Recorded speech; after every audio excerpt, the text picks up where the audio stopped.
Cotton phone बात कर न तनीसा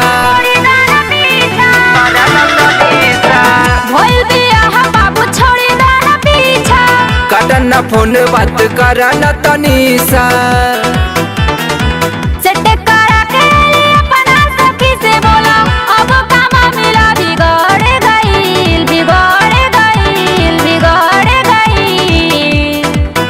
सेटिंग जौना से हमर करौले रहू रानी ओहू के शादी पर गइल। सेटिंग जौना से हमर करौले रहू रानी ओहू के शादी पर गइल। ओहू के शादी पर गइल।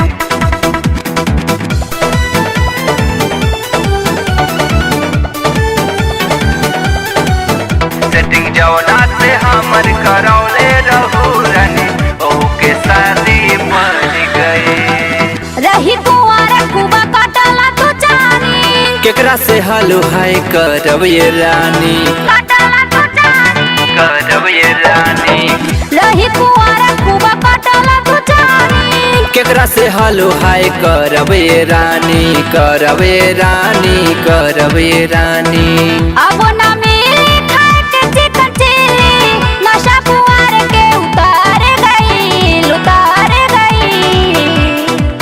सेटिंग जौना से हमर करौले रहू रानी ओहू के शादी पर गइल। सेटिंग जौना से हमर करौले रहू रानी ओहू के शादी पर गइल। ओहू के शादी पर गइल।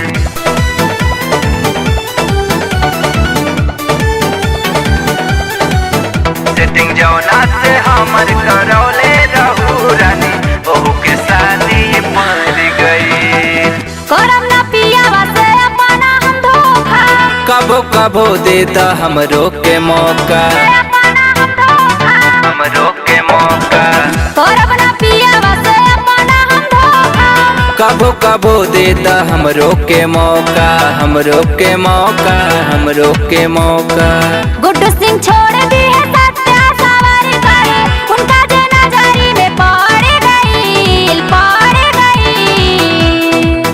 सेटिंग जौना से हमर करौले रहू रानी ओहू के शादी पर गइल। सेटिंग जौना से हमर करौले रहू रानी ओहू के शादी पर गइल।